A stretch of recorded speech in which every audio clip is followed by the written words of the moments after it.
they're not organic, and they contain preservatives and chemicals and antibiotics and hormonal residues. If you're breathing in polluted air, you're taking in all those chemicals and everything. Your body stores that in your fat. That's where it's all stored. So when you want a fat loss program and start burning fat, what's released? All those toxins.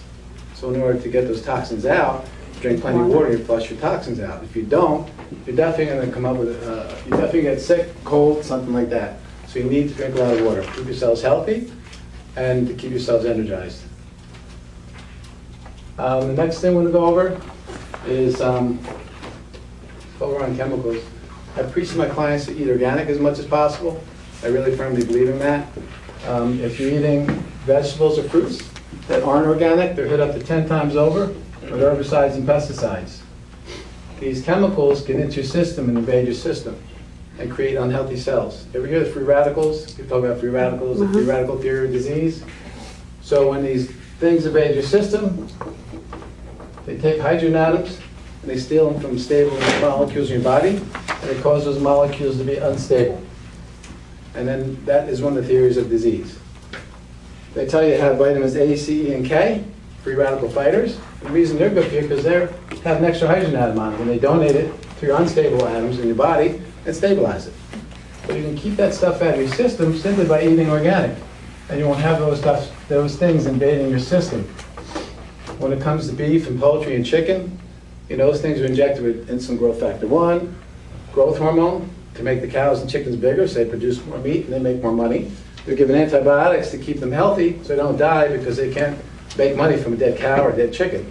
So they pump them with all these different things, and those residues get into your system, and it interferes in your system. Especially women's systems are so finely tuned. Their hormones are very finely balanced. So if you have those hormonal residues invading your system, it's thrown off your hormonal system. So we keep that out. And that's what I think. I think you should eat organic and keep all the carbs out of your system, and you have a healthier system and a stronger system.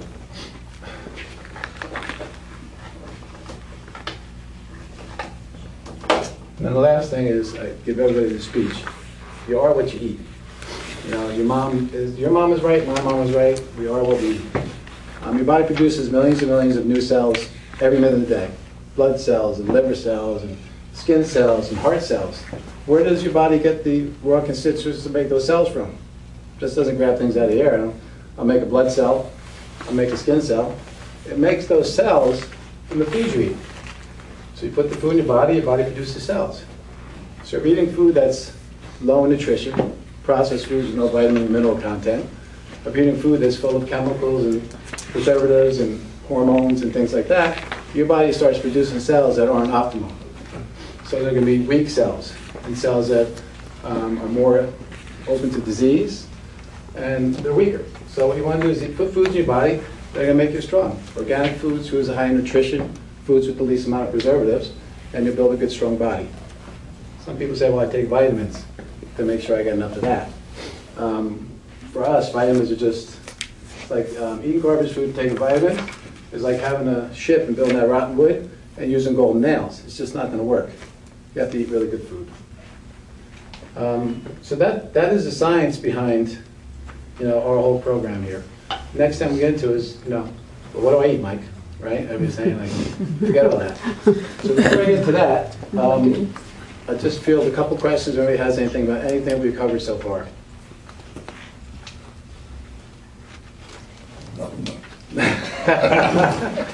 Yes. Could you go back to the yogurt again? Yeah. I was under the impression that feta yogurt was supposed to be like a great snack, and went out And red meat's not good for me, and eggs will increase my cholesterol level, and salt's not good for me, and high fat will make me fat. There's a lot of misconceptions out there, but Greek yogurt that's manufactured here domestically is from a cow. It contains casein, which will not be healthy for your system. A better form would be goat's milk yogurt. Okay, so goat's milk yogurt doesn't contain that long chain casein complex from the cow. Its casein complex is much shorter, and humans can digest it, utilize it, and won't have issues with it. So I'd rather see you take that, and then a lot of people have that yogurt for a probiotic effect. I'd rather see you just take a good, healthy probiotic on top of that. That's a healthier way of doing it, and a much, much healthier way. Yeah, so we talked about cow dairy before. You can use goat there, you can use goat cheese instead of regular cow's cheese. And now goat cheese, you can get goat sharp cheddar, and mild cheddar, and extra sharp, goat mozzarella. You can go everything. It's a little harder to find. Dean's carries a good variety of it. You just have to search a little harder. Goat's milk yogurt, so if you want to have yogurt, goat's milk yogurt, certain times of the year goats aren't lactating and you can't find it, you'll see sheep's milk yogurt. You can have buffalo milk yogurt, you can have coconut milk yogurt. There's other alternatives out there that do not contain that very dangerous casein complex from the cow. And then when you talk about milk, different types of milk, you have almond milk, rice milk, and oat milk, OAT. These are 3 milks that don't contain casein. So if you have cereal, or if you're cooking with it, you can use these types of milks. You need something a little more, these are more carb-based, so they're not going to be good for the first part of our nutrition plan, which we're going to discuss. You also have goat milk, which is sour, and most of my clients do not like that. And then you have coconut milk, which is good. So almost it's a pure fat, and there's no casein in it. So these are things you can have. I'm not a fan of soy milk, soy crisp, soy yogurt, soy cheese. It's just not a healthy thing to do. So you just need to, if you're going to have it, use a healthier form of it. Does that answer your question? Yeah. I just have one comment for us women. Yeah. The almond rice and oat milk is supplement with calcium, but the coconut I know has very little calcium in it. So if we're not doing the cow's milk and the cheese, you definitely will need to be taking some calcium supplements. I would use kale, broccoli, spinach. The almonds, the bioavailability of calcium, you can absorb 10% better than dairy products. Another thing, the biggest study done on calcium was a 10-year study with 10,000 women. And they gave half the women a placebo, and half the women were given calcium supplementation. They did bone density before, bone density after, and the study was over, and there was 0 difference between the 2 groups. The biggest difference was 25% of the women who took the supplements developed kidney stones. From the calcium. From the calcium. So research has shown that calcium supplementation doesn't work. And if you're eating a lot of gluten and your intestines are inflamed, you're not going to absorb calcium. It's an absorption problem. So you need to clean up your gut, get off the gluten, and start eating foods like kale and almonds and broccoli and things like that, which your body can absorb 10% better than some of the other things that people would believe to be high in calcium. Another study has shown that 33% of all women who take calcium supplements will have a 50% greater chance of having a heart attack from overcalcification of the arteries. So I look at that, I'm like, I'm not taking calcium supplements. That's me. I'm just going to give you some research, and you make your own informed decisions. That's what I believe. Do you have resources in books for them, like Nicola? No. But if you want some research on calcium or anything, Mercola.com. Dr. McCullough will give you research and studies and everything you need to know. And then you can make an informed decision. So that's what I have here. All right.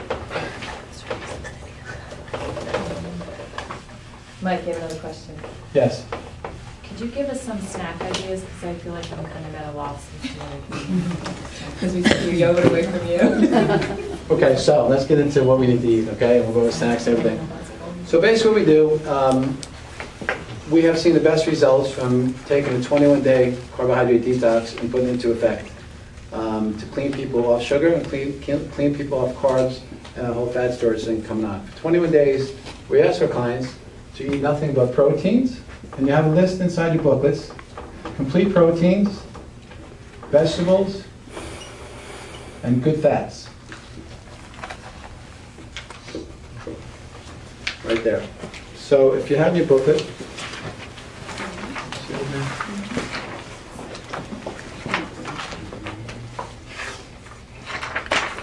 and there's a list that says highly beneficial.